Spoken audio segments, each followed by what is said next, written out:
So, welcome to our second summer session series with Synchrony. We're so grateful to have Synchrony as a partner with us and to share also skills with all of you, our scholars. My name is Breezy Barcelo. Some of you know me. I'm one of the scholar support specialists here at the Rankin Foundation. So if you're a new scholar and don't know me, you will very soon.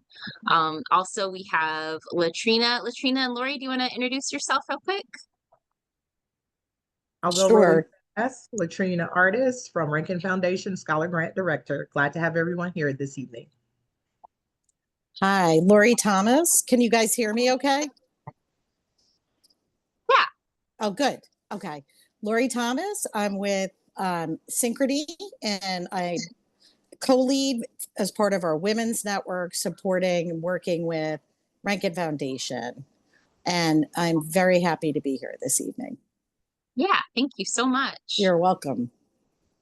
And we have also Lori Smoker and Tiana here, my other two scholar support specialists. You want to say hi? Hey everyone, my name is Lori Smoker. I am one of the tribal scholar support specialists, and I'm from Montana. It's nice to have you here tonight. Hi everyone, this is Tiana Hudak. I am from Arizona and I am the other Tribal Scholar Support Specialist. And look, Priya from Synchrony, you want to say hi? Course. Hello, scholars. My name is Priya Thakur. I am a volunteer of the Women's Network organization within Synchrony.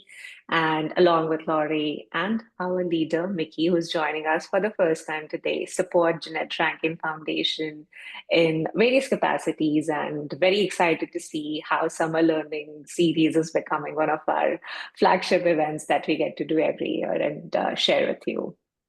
Nice meeting Yes. you all. Thank you so much. And Mickey, you want to say a quick hi? Yes, hi. Can you hear me? Yes. Okay, awesome. Thank you, Priya. I'm so excited to be here. This is my first interaction with Rankin in this capacity, stepping in to help the Women's Network lead and take this forward. So looking forward to the future partnership with Rankin. Awesome. And I will introduce our amazing speaker momentarily, Anthony, who's here with us. But I just want to say a quick thank you to Synchrony, because not only do they do amazing things like this for us, but those of you who are renewal scholars might remember those encouragement notes you got out of the blue. That was from Synchrony. Synchrony actually supports 70 of our scholars, which is a lot, a huge group, and has helped us with laptops over the last couple of years for scholars. So we are just so incredibly grateful for this partnership. And so again, if everyone could just make sure that you're muted throughout the presentation, all of our scholars, just because sometimes when there's feedback, it's tricky for others. And again, if you want to put your name and your state, if you can rename yourself, put your name and your state. It's kind of fun to see where we're all spread out. And then as far as questions, I think we're going to wait till the end and go ahead and we're going to let Anthony go through this financial education presentation and have our questions at the end. And so I'm going to go ahead and introduce Anthony. And thank you so much for joining us, Anthony. So I'm going to read Anthony's bio. Anthony Sanfilippo serves as Vice President of Finance for Synchrony's Walgreens portfolio.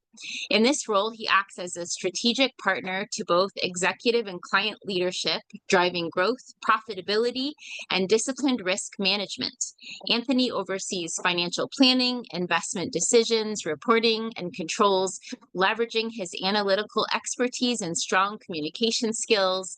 His focus is on delivering actionable insights and building high-impact partnerships to accelerate both business and client success. A graduate of the company's financial leadership program, Anthony is based at Synchrony's headquarters in Stamford, Connecticut, with his wife and 2 children. So, Anthony, I will let you take it away, and we just can't thank you enough for coming and teaching us these important things today. Well, thank you very much, Breezy, and thank you everyone for coming. As you were reading that bio, I realized that it sounds really complicated already, but I want to actually simplify it, and then it'll lead into kind of the discussion I want to have with you today. my role at Synchrony is to help leaders make financial decisions to make the company a more financially profitable or financially healthy place. And ultimately, from a personal finance standpoint, that's my goal, to help all of you to get wherever you are in stage of life, from whether you're beginning your financial journey or towards the end. We want to make sure you're living as financially healthy a life as you can, because we know finances touch so many areas of a person's life. So as I go through these, I'm going to keep the information pretty high level, because as was discussed, there are a lot of slides here and I want to make sure you get as much information as possible. But I'll make sure to leave email, contact information. So if you have any follow-up questions beyond that we can answer in this hour-long session, make sure to be able to follow up and either point you to resources or help you any way I can. All right, so we're going to start with a few facts, and ultimately, when you think about and I'll actually go into slideshow presentation view.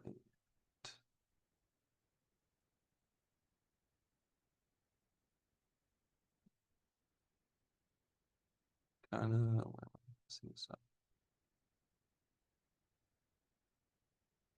Okay.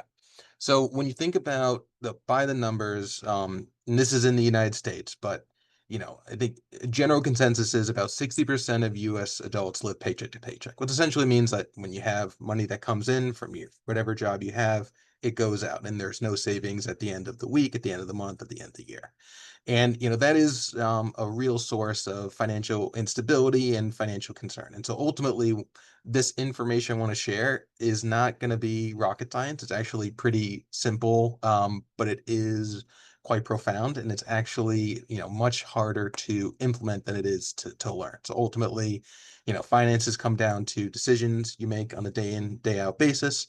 There are ways we can make your financial life better, bring more money in, but ultimately, from a spending perspective, each of us has, a certain amount of hours in the day and certain expenses that each of us have for our own unique situation. So I want to share that, wherever you are in your financial journey, you're definitely not alone. There's many others that are in a similar position and are thinking through things as best they can.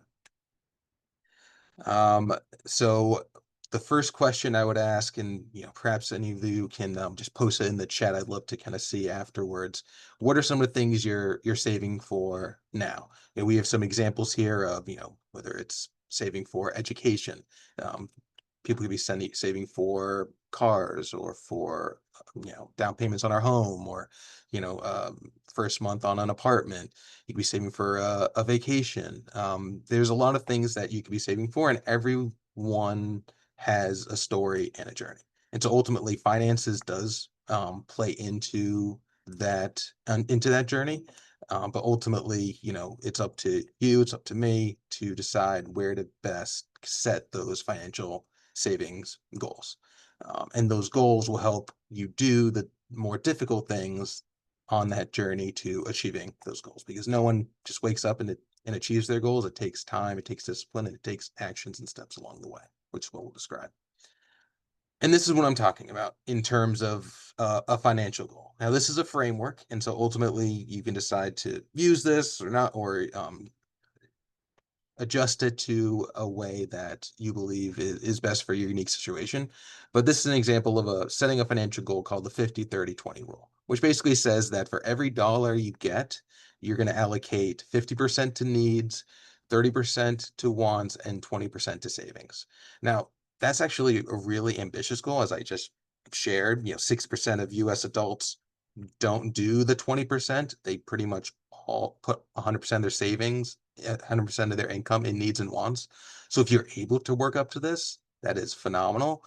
Ultimately, even if you started at 50-40-10 or 50-45-5, like, as long as you're saving something and building that discipline, you can grow it over time with taking steps for whether it's making more income or adjusting expenses.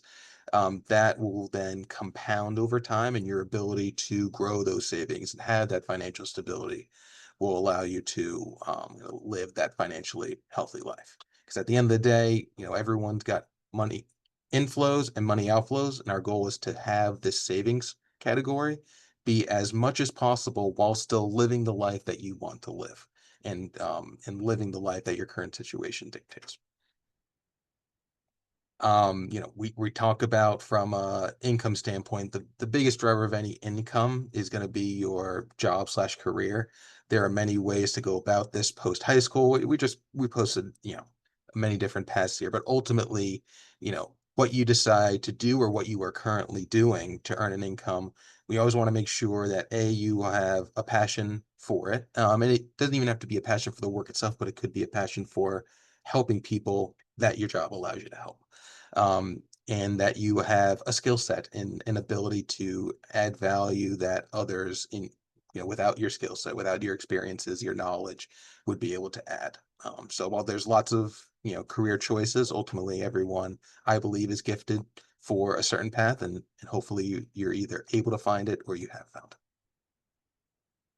it. This talks about tuition rates. We don't have to go into too much detail here. Ultimately, for those who are considering post-secondary education beyond high school, this is just showing that tuition costs have grown significantly, thus the need to save and invest for education or get creative in terms of how you're going to pay for it in terms of grants, scholarships. That importance is growing significantly. And ultimately, it doesn't unfortunately seem like there's an end in sight to this graph going up and to the right. So we need to do as much within our own individual power, our own individual situation, to make sure we're making the right financial decisions around education. This talks about the return on investment in furthering education. I think, the main takeaway here is that those that have advanced degrees do end up earning more money over time. But again, it is situational. There are people who don't have bachelor degrees that make more money than those that do. It all comes down to your unique situation, skill set, personal experiences, and your passions. And so while a bachelor's, a master's degree, the cost is certain, the income afterwards is uncertain. So whatever decision you make on education, we always want to focus on not just what you learn, but if it's going to generate a return on your investment, because we want you to live as much of a financially healthy life as possible. Weighing your options. This talks about how, whether you decide to go in-state, out of state, junior college, community college, the costs vary significantly. And I think another takeaway here is just keep a list of key information you're going to need and what's important to you. For some people, it's important to stay local for the first few years of post-secondary education. Ultimately, I think whenever you think about, decisions on making an investment, you want to make sure that you don't invest too much too soon, and that what you are putting your money into is something that you believe will provide fruit down the line. We talked about this, weighing your options, cost of living. So paying for college, this is a way, just another list of how to best pay for college. There's FAFSA, which is, free application for federal student aid. There are scholarships, which is a great way to supplement tuition. There are tax advantage savings plans, and then there are our student loans. And I think that we chose this picture for a reason. Student loans can be a useful tool, but can also be a real handicap on your financial life if you undertake neither too much in loans or the loans that you took out don't generate the return you need to pay them back.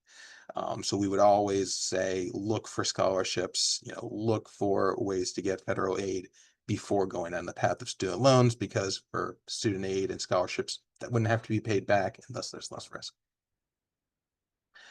This is a slide about, what to do during college, but I think this is a general way to kind of think about why it's important to save, because you never know what expenses are going to come up.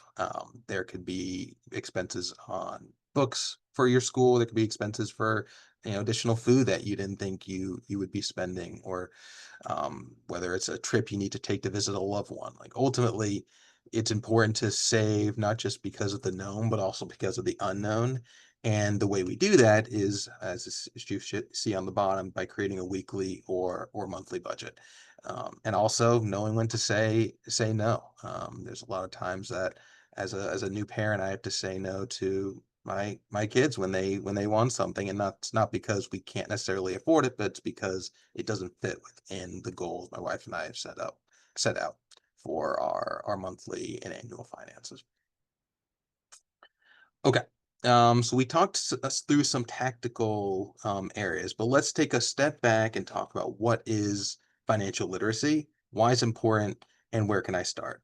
And when you think about what it is, it's just basically a measure of how well you understand money topics. These topics are, include credit cards, insurance, investing, budgeting, cash management, and a range of other topics. And it's important because finances do touch every area of our daily life when it comes to, what jobs you take, what food you buy, where you live, what school you can go to, where you can go on vacation. And so uh, we'd love to get everyone to a place where money becomes less important, not because you are focused on money more or less, but because it's in a place of stability. It's in a place of security that you're not worried about where the next paycheck is going to come from. And the way you do that is by saving over time, making a budget, making the right decisions on spending, trying to increase your income however possible, and then ultimately you have a nest egg of cushion, where if life happens, car breaks down, you have to take that unexpected trip, your the roof of your house, or you need an additional investment in your apartment, you have that money to be able to invest. So when we talked about where to start, whenever you talk about goals, you need to set a baseline, do research, and create a plan. A quote I always like to think about is, a plan, a goal without a plan is a dream. And so ultimately, having that plan makes your goal not just more likely to happen, but gives you the motivation to make it happen and gives you the checkpoints along the way to see that you're making progress. Because, your financial journey is not going to be changed overnight. It's probably not even going to be changed in the next month to 2 months. But I promise you that if you commit to a plan over the next 3 months and then beyond, you will see financial progress, and ultimately you will get a sense of that stability and security over time. You'll get to the point where finance become much less of a headache and more of something exciting that can help you achieve your broader life goals. All right, creating goals and budgeting. These are some ways of budgeting. There are the traditional areas such as spreadsheets. There's the more tech-focused areas such as digital applications, and then there's what I would call those that grew up before even computers. They would use a paper and pen and envelopes. So ultimately, this is something beyond the scope of this conversation where I can't necessarily go in and show each of you like how to operate these tools. But I would imagine that each of you kind of know where you would fit into, whether you're more traditional, computer focused, or even application focused. And ultimately, there's a lot of great online resources to invest in. And when I say invest, a lot of these are free, so it's not even a financial investment, but it's an investment in time, because we don't want you to set up a budget and not use it or be nervous about using it. And so it's going to take time to get comfortable, as it would be with any new tool or resource that you're given. All right, so now we're going to start to get into some specific topics of financial literacy, starting with credit. So what is credit? It's essentially nothing more than an IOU. It's, you're taking money from an individual or an institution now to access goods or services with the promise to pay it back at a later date. We talk about where money comes from. Most of the time, you borrow money from a bank, but you can also borrow money from friends or family members. And it allows you to make purchases now, but pay the money back later. Ultimately, the cost of credit is the interest you pay. And so you can borrow up to a specific limit that your lender sets.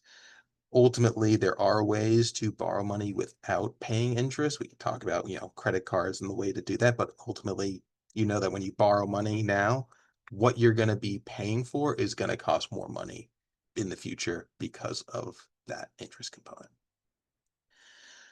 But there's no question that whatever your thoughts are about credit, whether you use it or don't use it, it is important for a lot of areas, in terms of, even renting an apartment now. A lot of landlords like to see credit scores. But for buying a car, if you don't have the cash to buy a car outright, they're going to want to see a credit score. To buy a house, they're going to want to for sure see a credit score. And in a lot of ways, credit is a reflection of your ability to manage money. It proves that you were able to borrow money and pay it back. And it's intertwined in so many aspects of life, with the ability to open doors to more meaningful purchases. The way I like to think about it is you can open up a credit card at an American Eagle and buy a sweater. Repaying that sweater, repaying purchase could start a domino effect of repaying purchase over time that could lead to you buying a car, to buying a house. And it all started with that initial purchase of a sweater.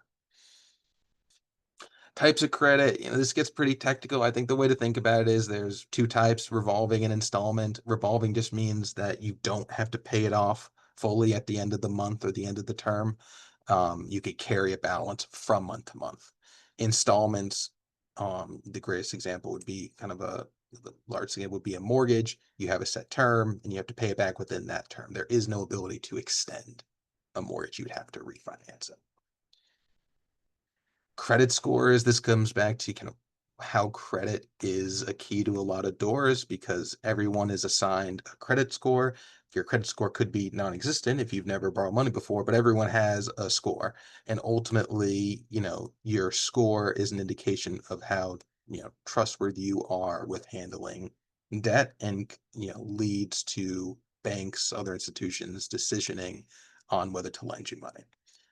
So, most scores, there's three different scoring sources, but ultimately, anything above a 650 to 700 would be considered fair, good, and then excellent.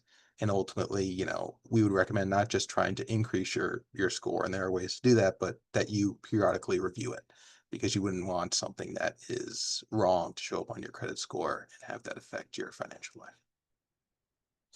This talks about what makes up a credit score. I'll focus on the two biggest pieces of the pie. The 35% is going to be your payment history, essentially how well you paid off your bills. And 30% is going to be how much of your available credit is still available. Are you maxing out your credit lines, or are you staying within a manageable threshold? Everything else, when you talk about how long you've had credit, how many new accounts you have, and types of credit used, those have a smaller impact. Still sizable, but smaller. Ultimately, what makes you a good credit score holder is your ability to pay off your bills and manage the amount of debt that you are afforded. Building and repairing credit. This is a great kind of way to evaluate if you have credit that either needs to be built or repaired, what to do. A lot of ways just talk about the major themes that we just mentioned, which is ultimately how can you best set up a structure to repay your debt more reliably, and establish your credit line to be a longer time frame. And ultimately, don't try to open up too many lines of credit or accounts, more than you would be able to actively manage.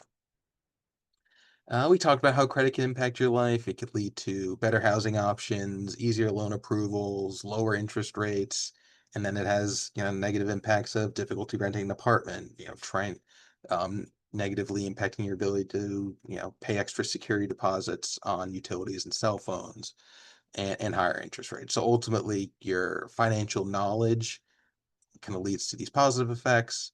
And if you are unable to either kind of understand credit or kind of use it in a responsible way, it does have detrimental consequences, unfortunately. This is this is an example of how a car could be more expensive just based off of your credit score. And ultimately, this is just the way the financial system is set up, which is why we want to give you as many tools and resources as possible to get your credit score closer to the 750 plus, so that you can have lower interest rates and lower total cost of ownership of multiple purchases. We've already talked about this. We can skip this. All right. So now we're going into what is debt, related to the topic of what is credit, but I wanted to go through like what specifically debt is and why, why people take out certain types of debt. So debt is essentially nothing more than money borrowed from someone else. You take it out because you cannot afford the specific purchase today, but want to be able to use the afford the ability to pay off that purchase over time as your income comes in. You can allocate certain portions of the income to paying it off, and the cost of debt is interest. And so ultimately, whether you take out student loans, auto loans, personal loans, they're all going to have an interest component attached to them. When you think about just in general, there are certain types of debt that are considered good debt, certain types of debt that are considered kind of less ideal debt. Ultimately, your decision to take out any sort of debt at least needs to be done from a sense of understanding what you're getting into and associated with a plan of how you're going to pay that back. And ultimately, the ability to manage debt you should start small, and then it should increase over time as your ability and responsibilities to be able to kind of manage that debt increase as well. Question, is debt bad? I think in general, debt is neither bad nor good. I consider debt to be a tool in the same way a hammer is neither good nor bad. It's a tool. If you're using it properly, it could be good. If you're using it improperly, it could be bad. But ultimately, it depends on the user of the tool, not the tool itself. Repaying debt, we talked about that. And ultimately, when you think about repaying debt, there's a concept called minimum payments. So minimum payment is going to be what you need to pay that month in order to avoid going into delinquency or collections. And delinquency is nothing more than the institution saying you are either late or you are unable to pay your bills. So we're going to put you in a special category of people that we need to monitor closely. And ultimately, after a certain time period, we may need to send collectors to.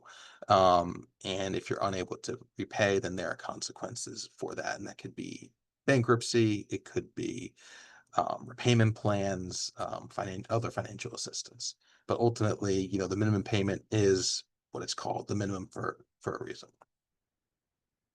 We'll skip this exam.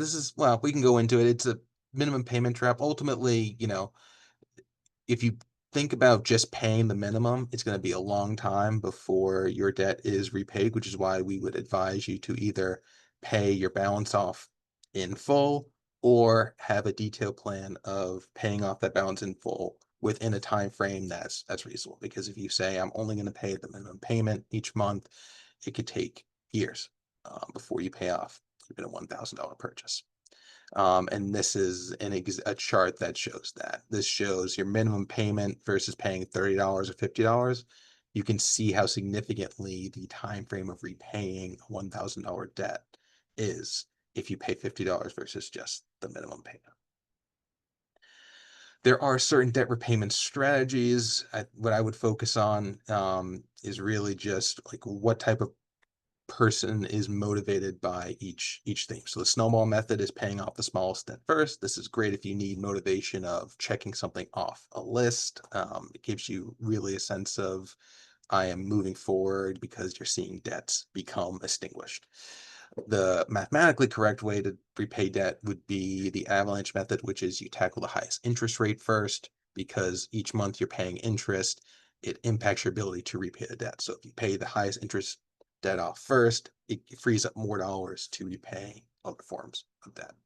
Again, I'm not going to say one is right or wrong, but these are just two tools that you would want to use based off of your own unique personality. All right, this is kind of the strategy example. Snowball is basically you pay all your monthly minimums, put all your extra budget towards the car loan because it has the smallest balance. The avalanche is you pay all your monthly minimums and put all your extra budget towards a credit card bill with the highest interest. It's the simplest way to think about it. Okay, so we've talked about what is financial literacy. We've talked about debt, repaying debt, types of debt, debt repayment strategies, credit scores. Now let's get into the other side of the financial ledger. We were talking about borrowing money. Now we're going to talk about saving and even investing money. which is really the place that I love to get all of you towards in your financial journey, being able to go from being a net spender or even a net borrower to being a net saver and a net investor. Because when you think about how to gain financial stability, how to gain a level of financial comfort, financial wealth, it starts with saving in the short term, investing in the long term. Saving is putting money aside. It could be in a bank, it could be in a piggy bank, it could be under a mattress, but it's setting money aside that you're saying, I am not going to spend. Investing is using that money you set aside to buy assets that increase over time. Those assets could be something like a house. It could be investing in the stock market, could be investing in, it could be investing in gold if you expect gold to increase over time. But ultimately, the biggest difference between these two is saving is short term, investing is long term. All right. If you would kind of think about what images come to mind when you hear the word investing, we would think about the ability of discipline, of delaying gratification, of making wise choices, because ultimately starting early, having a plan for short and medium term investments, and then longer term investments lead to the path of that financial stability, and ultimately using math to essentially give yourself a tailwind in your financial life. Because if you look to the left, there are significant benefits of starting early to investing. And the reason is because of a concept called compound interest, where in the simplest form, you put money into an investment, it grows over time, and the growth is accelerated because it's not just your initial contribution that's growing, it's the growth of your contribution that's also growing. It's essentially you're earning interest on the interest that you've already earned. In the same way, if you borrow money, you are paying interest on interest that you've already spent. So, this is just a concept in finance that is incredibly important to know. It affects you whether you understood it or not. So it's better to know how to use compound interest in a way that helps you rather to be fighting against it in a way that is more of a headwind than a tailwind. We talked about some of these short, medium-term investments such as stocks, CDs, mutual funds, even bonds to a certain extent. And then ultimately, from a long-term investment perspective, it's less about what you buy, it's more about where you put it. Because you could buy all these things, put them in a 401k, which is more of a kind of locked up investment for retirement. Social Security is a long-term investment that gets taken out, monthly from your paycheck, whether you want it to be taken out or not. It does provide a sense of financial security as you reach 60, 62 and above, to provide some monthly income as your active income that you earn from your job or career starts to slow down. Where to start? Ultimately, I always think it's important to say you're not just investing because you're investing because you have a specific goal, whether it's financial security, retirement, saving for a loved one. It's important to have that goal of what you're investing for. Then you choose your account type. There's a lot of different places to put your money. I always would start as simple as possible. For example, if you've never saved money before or you struggle with it, I would just set up a high yield savings account. Simple, online, have a direct deposit into it from your paycheck, and get into the rhythm of putting money aside. Then you leave investing for a more for when you fully build that muscle, that discipline of saving. And there are resources online, resources you can go to that can help you choose the right vehicle for investing that savings as it grows. All right, some practical savings tips. Obviously, very important to set goals. We talked about budgeting tools. They could be digital, they could be spreadsheets, they could be pen and paper. Avoiding impulse spending is a big deal, right? Like there's a lot of times we'll walk down the street, see something, whether it could be food, could be a piece of clothing, a sporting good of some kind, and we just buy it, and we sometimes forget that we even bought it a few weeks later. I always use a framework of, if I see something I want, I usually give it at least a few days. And if I still want that purchase, then I can build it into the budget. But I very rarely, if ever, see something and buy it the same day, because you never know if it was something that you really wanted or if it was a spur of the moment thing and that you would regret the purchase later. Definitely important to review recurring charges and subscriptions, especially in today's day and age. There's an interesting YouTube series where people go around and they're asked like how many subscriptions they have, and most people constantly underestimate how many subscriptions they have. And you know, the issue with subscriptions is you get charged whether you use it or not. So it's incredibly important to review and cancel any subscriptions you're not actively using, because that is literally throwing money down the drain if you're not using it. Diversifying investments, that's definitely a more advanced topic. We could talk about that if you have specific questions. And then utilize different savings accounts. Yeah, that's important as you grow in your savings, because each savings account has a different amount that is protected by federal deposit insurance. So, but that's not something that you need to worry about until you've saved, I believe it's $250,000 per account. Okay, this is a kind of illustrative example of, you know, investing over time. Investor A starts investing at 25 and invests 5,000 a year for 40 years. Investor B starts investing at 35 and invests 5,000 a year for 30 years. And look at the difference in how much money they have over time. You can see that not only by starting earlier, but you know, investor A got 10 more years of investments. The gap is a heck of a lot more than 10,000 times that than 5,000 times 10. You know, you would think that investor A, because she invested only $50,000 more, that she would only have 50,000 more than investor B, but the difference is actually $500,000 because of that concept of compound interest starting early. Not to say that if you didn't start early, all hope is lost, but the best day to start investing is today, no matter what age you're in. Right. Additional tools. You know, cash is honestly a great tool in the sense it's very physical and tangible. You know how much money you have in your wallet, and when it's gone, it's gone. The issue with digital currency is that it doesn't necessarily feel like you're spending all the time.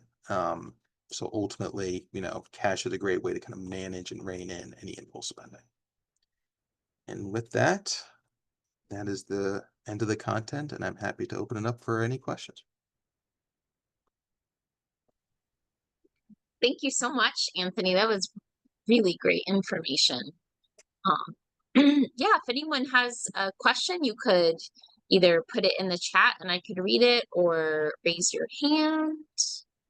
If you know how to do the little hand raise thing at the bottom, there's like on your react, you should be able to raise your hand. Okay, Angelique says, what advice would you give to someone who feels overwhelmed by their finances? What's the most important financial lesson you've learned? Yep. So what I would say is start as simple as possible. And if you want tactical advice, whatever amount of money you're making next month, set aside 5%. So say you make $1,000 next week or next month, set aside $50. Take that $50, put it in a place in wherever you live, and just leave it there for a week, a month, and then you do it again. Do that for 3 months. After 3 months, you'll have $150. And you take that $150 to a bank and you ask for their high yield savings options. You put it in there and you let it grow. And what you'll find is by the end of the year, you will have your $150 plus interest. And that hopefully gives you the kind of excitement that, wow, I can have the discipline to set money aside and it's going to grow for me over time. Then you come back and say, once you can save money every month, then you can work towards more advanced topics. But starting as simple as possible, just saving, seeing your investment grow would be a good motivation. Awesome. Thank you so much. That's great. Thank you. We have another scholar that says, was there anything about investing that felt like a bigger deal than it turned out to be?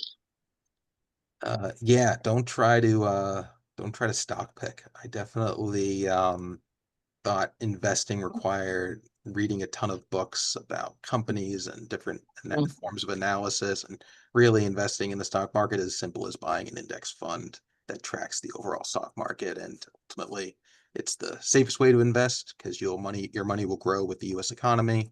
And ultimately, it is the least amount of stress because you don't have to worry about the ups and downs of a specific company and industry. Thank you so much. Thank you. Anthony, would you mind to stop sharing your screen so we can see the scholars? Thank you. Sure. Yeah, any other questions?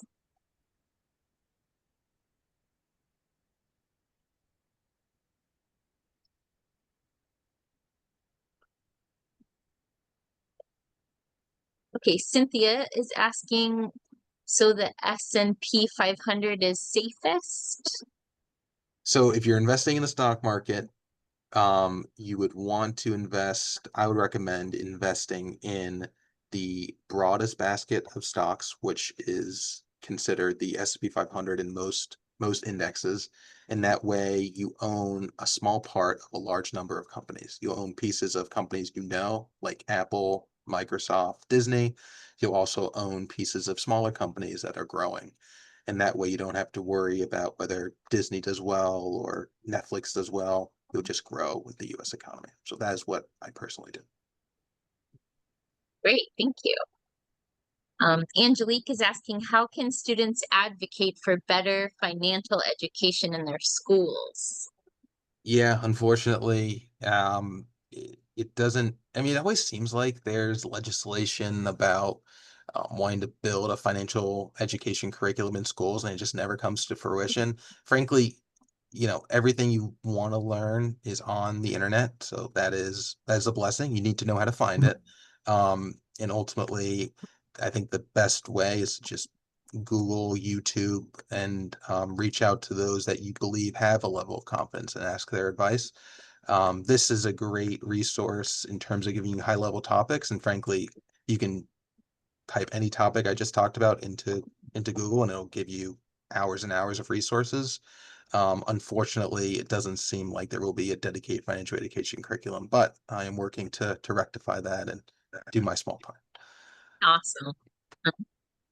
Another scholar, Adelaide, asks, how do you buy index? Well, first you need to save money. So you need to have money to buy that. But assuming you've already have the discipline of saving money every month, I would not buy an index fund, buy into the stock market if you cannot save money, even a small amount of money consistently. Because what could happen is you save some money for a time, you buy some into the stock market, and then suddenly you need that money for a reason, you have to sell it sooner than you would want to.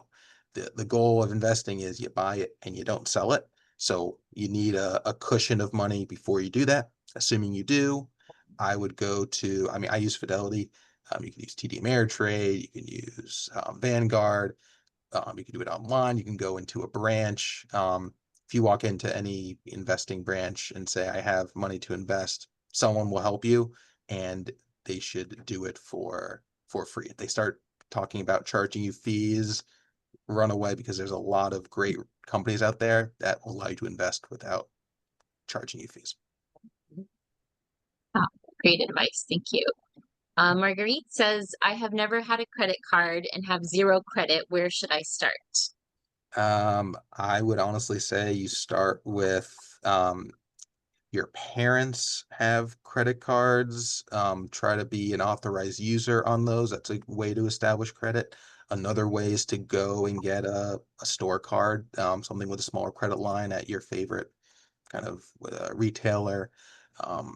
If you are unable to get a card through that means, I would honestly just try to demonstrate an ability to repay in some way. And the good thing is a lot of banks are getting nuanced, that they're doing things such as whether it's cash flow underwriting. So as long as you can demonstrate you have an income, a lot of times that there will be a bank that will give you a chance. It may be a small credit line, but once you demonstrate your ability to repay, you can then graduate to other cards that you would want.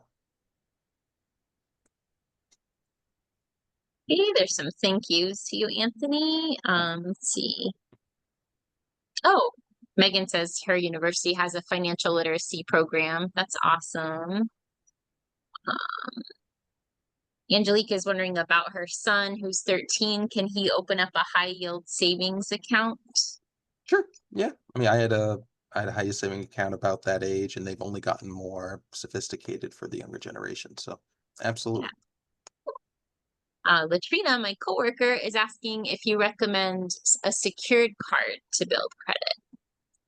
Yeah, I mean, there's nothing wrong with the secure card. I mean, you need to have money to put down for that security. So ultimately, if you're willing to put that money into it, it could be a good option. I I would say, like, if you don't have to get a secured card, I wouldn't, just because the bank's not going to pay you interest on that amount you put down. I would rather you put that secured amount into the bank or into the stock market or an interest, get the credit card that you want, and just pay it off at the end of the month and not worry about it. Great, thank you.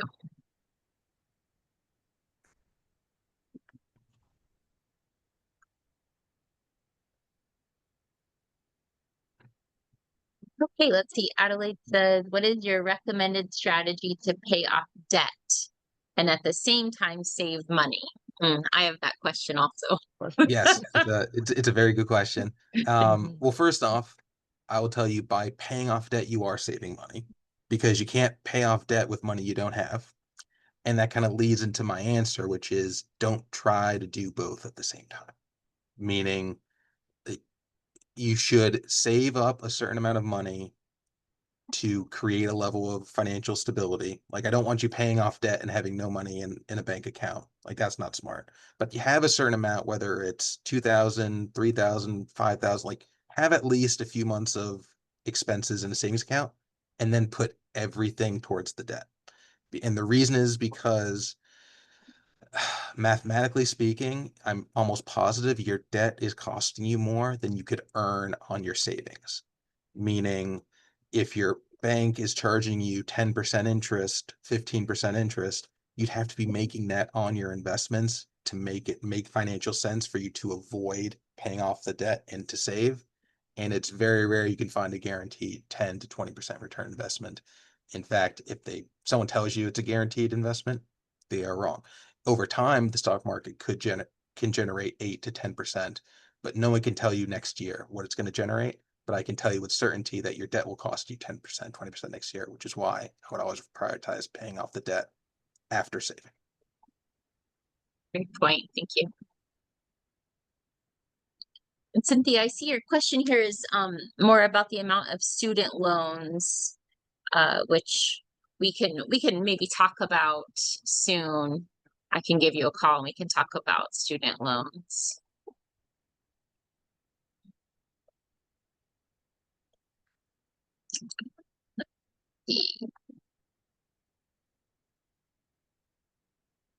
Yeah, I know student loans can be stressful.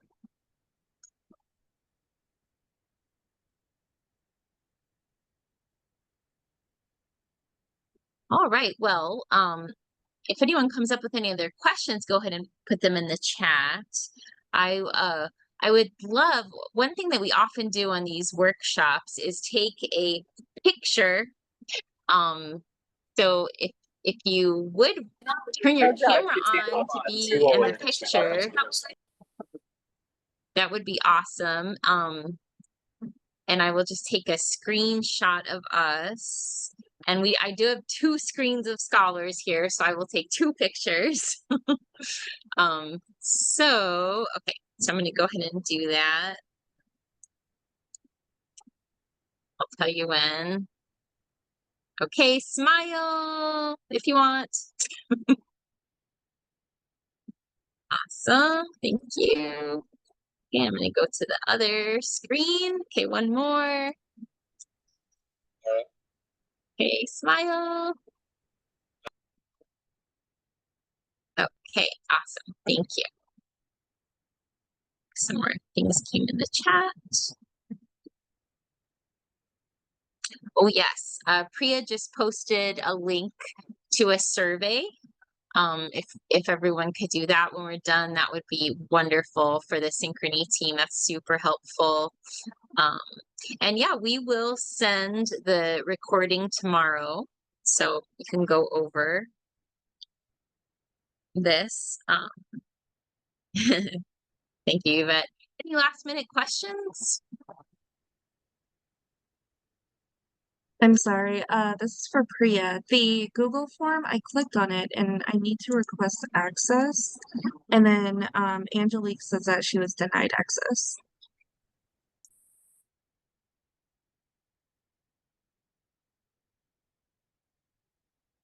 Maybe we can send that out tomorrow also. Yeah, I'm gonna take care of that right away, but Breezy, if you can include that in the comms recording, that will go out. Yeah, absolutely. I'll send that out tomorrow. No problem. Okay. Well, great. Well, thank you all so much for joining. And I know a lot of you here are new scholars, so we're really excited to have you here with us. And yeah, we look forward to getting to know you a lot better. And thank you to our renewal scholars for coming also. And just these series every summer are really great. We have one more next Tuesday, same time, same place, and it will be elevator pitch, which last year was so good. It was just really very useful. And we even took that information and practiced it into the fall in our own scholar support meetings. So that would be great. And Anthony, we just can't thank you enough for putting this presentation together for us and for taking your time and effort to help us with this. It's really, it's just really such important information that, and I can speak, I was a Rankin Scholar. A lot of us who go to college a little later in life never got a lot of this information. So it is much appreciated and so important to us too. So we thank you for that. And yeah, any last words, Latrina? Just thanks again to the Synchrony team for putting these series together. It totally means a lot to our scholars, and we're so grateful for your expertise, Anthony. And I think we got Shilene, if I'm saying her name correctly, coming up, and we had Alex last time. So, and then thank you to the scholars for being here. We know that you could be somewhere else doing whatever else, but you chose to come to get this information. So thank you for being here to make it be what it is, and your engagement is certainly always on another level. You all are awesome. Thanks, Breezy, Yeah. for facilitating today. Yep. Yeah, thank you. Okay, hope to see you all next week. Okay, thanks everyone. Thanks, Anthony. Have a Bye. good Thank day. you.